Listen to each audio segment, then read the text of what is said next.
Now to tonight's other news, and in Victoria, a grieving family is urging people to make sure they have working smoke alarms after the death of a young father.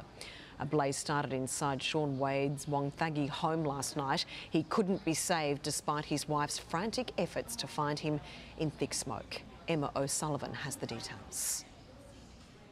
16-year-old Dylan Wade just lost his father but summoned the courage to pay tribute along with his grandfather. Extremely intelligent and humble, and just really liked his music, and extremely modest and smart man. We had him for 39 years and I don't know how we're going to cope without him. It's believed Sean Wade was overcome by smoke. A small fire started in the kitchen of his Wonthaggi home last night. His wife Kirsty raised the alarm when she returned from work. She couldn't find her husband in the thick smoke.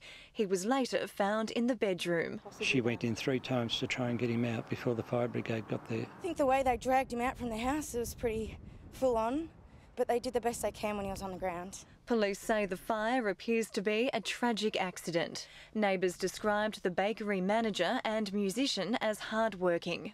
Sean Wade worked at Woolworths for more than 20 years. Staff were too distraught to speak today, but a manager described the 39-year-old as a quiet and beautiful man. The Wade family is appealing to all households to be fire safe. Just be vigilant about it. I mean, this has just cost a life. One of the senses that we don't have when we're asleep is our sense of smell. So that's why we have smoke alarms. The arson squad is investigating. Emma O'Sullivan, 10 News.